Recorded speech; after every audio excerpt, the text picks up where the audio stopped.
Qara Yaqub, 30 yildan beri o'smagan birdan bir narsa lotariyamikin deyman.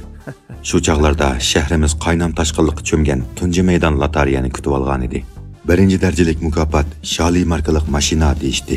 Men pichur o'ynaganda keladigan omadlarimning mashinaning oldida ojiz kelib qolmaslik uchun barliq pichur va marmarlarimni elishig' setib 10 ko'y jamlab oldim. Faoliyatning birinchi kuni maydonda odam shu qadar jiq ediki, bekorlik tuxum taqassimi bunchalik odam yig'ilmasmikin deyman. Yerda g'azondek chechilgan chiqmagan biletlar birarsining rayini qaytirish tugul texma vasvasiga salatdi. Maydonda qizil lenta bog'langan mashinaga qarab, bu chiqib qolsa qandoq elib ketarman degan g'am tushdi. Keyin boshqalardan bevosita pulga almashtirib etsammi bo'ldiganligini anglab, xeli xotirjam bo'ldim. Men 5 ta lotariyani ayrim holda xotirjamlik bilan, sabrichanlik bilan, ehtiyotchanlik bilan va qo'rqinchoqlik bilan echib tugatdim. Eng oxirgisidan bo'lsa, ko'zlarim qorong'ilashib ketdi. 10 ko'yning birdamdala uchib ketganligidan o'zini yo'qotib uchib ketay deb qoldim. Bu holatimni boshqalarning ko'rib qolmaslik uchun nega manganligimni bilolmay menib ketdim. Putlarim o'zimning emasla. Men aron tashda xoliroq bir peshtaxta o'ltirib oldim. Marmarlarim ko'zlarimda lig'irlab, pichurlarim bo'ynimga siqilgandek bo'ldi. Mushundaqla tugidimi? Dedim men qo'limdagi loteriyalarga yana bir qatim qarab. Hammasida shum pishonlikning bisharti bo'lgan chapanning surti edi. Mushtapda tunimaydigan birasi bo'lsa-mu bo'yniga esilib yig'lab olg'im kelyotdi. Yiroqda turgan mashinadan tortib, menga loteriya yetishni uytib qo'ygan odamgacha qarg'ab chiqdim. 10 yuan degan oz pulmi deyman? 50 zig kavob. Daftarga sunsa qanchalik daftar? Kaptarga sundirgandimi maxmaldek 5 kaptarg'o. Hey isit, onamning amchikini qattiq tishlagan bo'lg'iymidim. Nima po'xyab oldim men bu narsani? Bu chaqda ya saq, ya maslikini bilgini bo'lmaydigan bir odam kelib yenimdiroq o'ltirdi va qo'lidagi bir tutam loteriyani birdan echib yerga tashladi. U onasining amchikiga bigiz tiqib etgan muqandaq qo'lidagi loteriyalar birdamdala yerda do'landi. Hey dedi o peshtaqa o'zini tashlab, qo'lini kerib o'ltirib, andin menga burilib, "Senmi oldingmi?" dedi. "Yo'q" dedim men ko'zimni uningdan oqqichib. "Kimning bolasisan?" Mushtaf o'zini o'gay baldek his qilayotganda, uning gaplariga javob berish xo'shaqmadi. Men odam yo'q yerda birdam yig'lab olay desam, bu nerdan keldi? Xeli yavash baldek ko'rinasan. Pul beray epaqamsan ya. Shuni olg'achqa yavash bo'lib qolganman, dedim men ichimda. U yenimga kelib qo'lini mo'ramga oldida qo'ynidan 100 ko'y chiqarib, mashinaga bir olayli dedi. "O'zingiz olsangiz bo'lmamdi", dedim men uningga qarab. "Sen teqi ish ko'rmagan sap bola bo'lgandan keyin ta'limimiz sapmikin deyman-a? Agar chiqib qolsa obdan rozi qilaman. Undaq bo'lsa, men barliq ta'limni va sapliqimni ishga solib, sizga shaptul tanlagandek tanlab beray. Sapliqimning haqqi uchun menga 10 ko'y bering. Chiqib qolgan narsaning hammasi sizning bo'lsin. Mashina chiqib qolsa-mu, ustidagi lotinimni talashmayman." Shunda qilib, u keynimda loteriya olganimga qarab turdi. Bichara o'zining qo'liga shu qadar ho'y bo'lgan bo'lsa kerak, hatto birarnimi o'zi elib boqay demadi. Biz biletni echish uchun Bayamqiyaga ketayotganda bir ayol nerdan keldi, kapida uning bilikiga esildi-da so'zlab ketdi. "Ma uyni qurtibat", dedi ayol qo'lini silkib. "Men nerda loteriya olaman?" dedi u o'zini oqlab. "Ha, sen bek olmaysa", ayol uni so'rab degandek mangdi. U xalqning oldida xotini bilan tagishishdan qo'rqdimi yoki azaldilla qo'rqamdi bilmadim. Shundaq raishlik bilan oldida mangdi. Menmi nima qilishimni bilolmay, ularga agishib menga yuribdimi? U ayoliga chandurmay, menga agashmaslikni ishorat qildi. Men loteriyani changallig'imcha joyimda turibli qoldim. Ayoli hadab uningga so'zlab ketyotdi. Ayoli oldidagi raishligidan u loteriya o'ynash emas, bekorga kart o'ynashga jur'at qila oladigandak emas edi.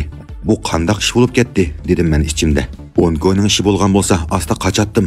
Xalqning 100 ko'yni elib qechish odatdagi ish emas-da. Men bayamqa palampayga berib o'ltirdim. "Üzümle echivitaymi ya?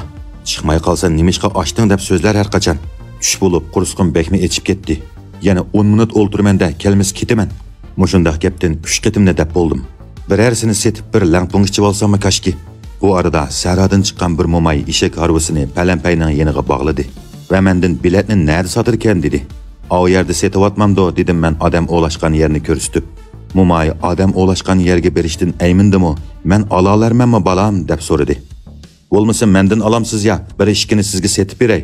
Xiyolimda qursqimni bir to'qlab olishni o'ylayotdim. Degandek mo'may kelib 2-3 tal bilet setib oldi. Men setish bilan billa echib berish mulozimatini billa ta'minladim. Birinchisini azroq yirtibla chapanning yengini ko'rdimda uningga tutqizib qo'ydim. Buningda chapan chiqdi. "Chapanmi balam balam, yengirog'ini berarsan juma?" "Men nimani beraman?" dedim men hayron qolgandek. "Chapan chiqdi deding-ku." "Chapan chiqsa hech nima bermaydi." Muloyimgina ko'rinayotgan mo'may turibli jodugar mo'mayga aylandi. Meni qeri deb andaq ani tapma, dedi o kilipla yaqamga esilib. Saranxudunmu nimisiz? Buningga hech nima bermaydi. Mana qarang maningga. Men yo'ldagi chapan chiqib tashlab o'tilgan lotoriyalarni terib uningga ko'rsatdim. Varan-cho'ringni anglab yig'ilgan bir necha odammo haqiqatni yoqladi. Nim balo qoldim men, dedim men palampadiyani o'ltirib olib. Mo'may bayamqi odamlarning yordamida qolganini echib baqdi. Kiralg'u chiqdi, kiralg'u, dedi ular xo'sh bo'lishib. Mo'maymi paypaslab yenimga keldida, kiralg'uni akkel, menga chiqdi dedi. Kiralg'u chiqsa menga nima deb bersiz, dedim men bayamqi g'azbim besilmay. Mo'may yana yoqamga esildida, biletni sendan olsam sen bermay kim beradi dedi. Yelimi yaxshi yeliqi odamlar bor ekan. Bo'lmasa u mening yoqamni qo'yib etmay, kiralg'udek cho'giltib o'ynaydi.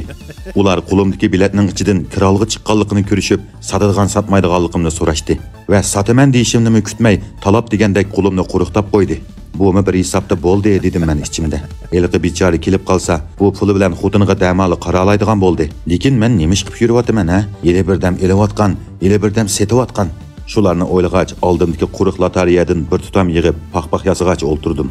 Bu arada eliqi ayol erini agashtirib, jiddili yetib keldi. Texi yenimga kelmay turibla, qo'limdagi lotoriyalarni ko'rdi-da, beshiga paqqida birini urib, "Men nima dedim? Men sana zadin nima dedim?" deb eriga qayib ketdi.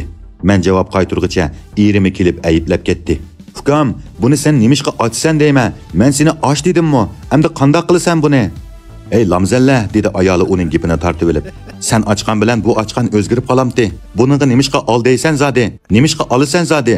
Eri javob berolmay turganda, men o'rnimdan qo'pib, yanchiqimdagi pullarni ularga chiqardim. "Biletni setib etdim. Mana ma pul. Endi meni avar qilmanglar." Ayol pullarni sanag'ach eriga yana kayishga tushdi.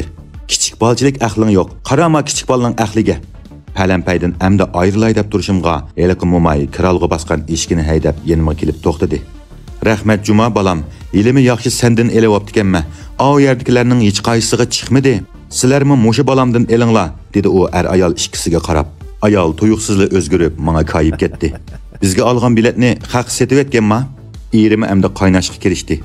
"Sana ol deb pulni bergandan keyin elib turib turding ukam. Bizga chiqqan kirolg'ini haq setib etsang bo'lamdi." Ayol Mo'mayning yeniga bordi-da, ahvolni tushuntirishga boshladi. "Nima sening bo'ladi?" dedi Mo'may ishga keladigan tayoqni uningga tanglab. "Men mavi pulga olganman buni," dedi u yutsini shaplaqlab. Men baladan qutuldim deb tursam, yana bir bala terg'anligimga ishondim. Ular talishayotgan chaqda keynimga qaramay g'ibida tikib etdim.